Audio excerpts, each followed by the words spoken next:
Alan Mendoza, the executive director of the Henry Jackson Society, a United Kingdom think tank named after United States Senator Henry M. Jackson, joins me now. Alan, thanks for doing this. How are you? Yes, very good, thanks. Hello. First of all, just your overall impressions of when an assassination attempt like this goes or happens, like it did to Donald Trump on the weekend, and then there's just over 100 days to an election and the campaign, how that kind of can affect it in your mind.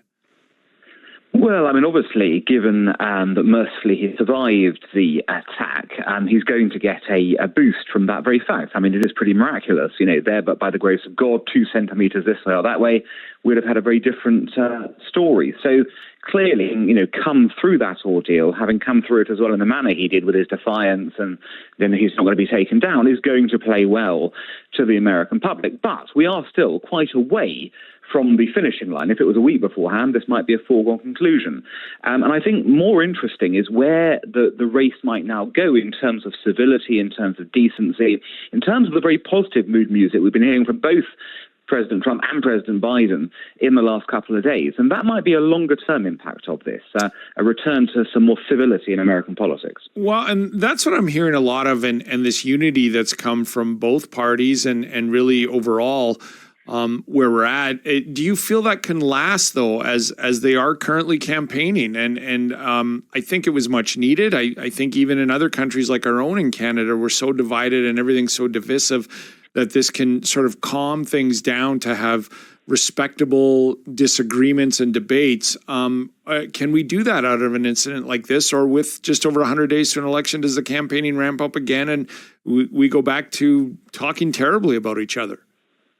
Well, the campaigning will ramp up, and there's nothing wrong with that in the sense of, there needs to be a battle of ideas, there needs to be a debate about those things. But what hopefully we've turned the corner in is the vitriolic personal abuse and, the contempt for, other human beings that we've seen, not just, as you say, in the US, but all over the place when it comes to Western liberal democracies.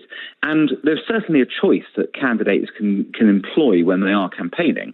It's, do you want to play the man or do you want to play the ball, to use the football analogy? And really, if we can see more of playing the ball rather than the man or the woman, this will, of course, be a significant gain for our democracies.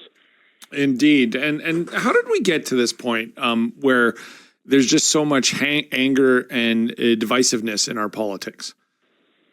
Well, I think there are many reasons for it, but I think it reflects firstly a general sense of decline in the West. It starts from that perspective. When things are looking positive, you tend not to have division and hostility in quite the same way. And I think for the past decade, 50 years, we've had maybe since the financial crisis, we've had maybe a crisis of our own confidence in ourselves and in our ability to lead. And that has, of course, sparked through different sectors of society in different ways. People who felt left behind have felt angry about that. Others have felt that they haven't progressed enough. There's anger there. And of course, we mustn't forget the tremendous damage that social media has done to our political and general discourse. This has been, in retrospect, a real leveler down, as it were, in terms of bringing people down rather than lifting them up in terms of their political discussion and debate.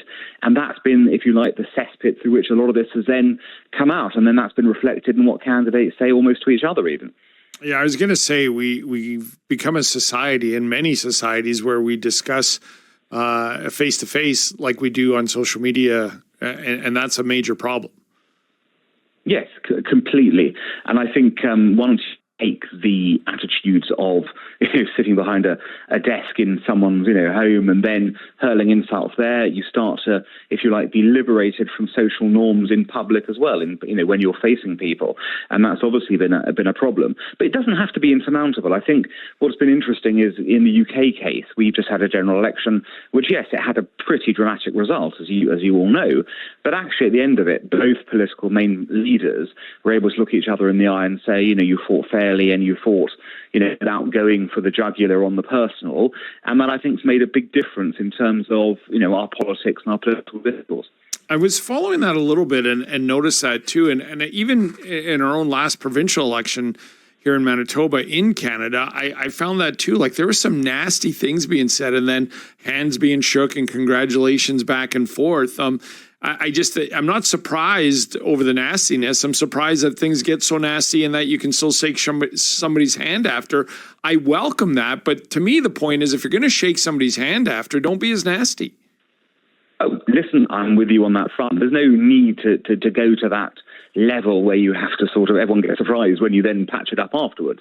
I mean, there is a danger that we push discourse too far, and as a result, some people take that to the next step. And I think we unfortunately may have seen that with this assassination attempt, although of course it remains unclear what exactly was going on there. But clearly, in general terms, the more hostility there is in politics, the more you debase somebody, the more likely that political violence erupts as a result of it, and that cannot be a good thing for our democracies. Unfortunately, and this is just my opinion, Alan, I don't foresee this lasting long, this unity of let's be nicer to each other, let's debate better and not be as harsh to each other. So then I question, and lastly for you, is it not on us as citizens to demand more? Is it not on us to, even if you support a candidate and they go down a road that's not appropriate, to actually stand up and say that, or to not vote for that person? How do we sort of as citizens fix what's going on in our politics from our leaders?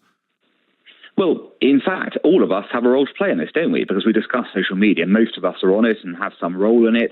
And as a result, we are all, if you like, citizen warriors in this respect. And how we comport ourselves on mediums like that is then reflected by, leaders themselves. I mean, there's an old saying that, you get the leaders you deserve.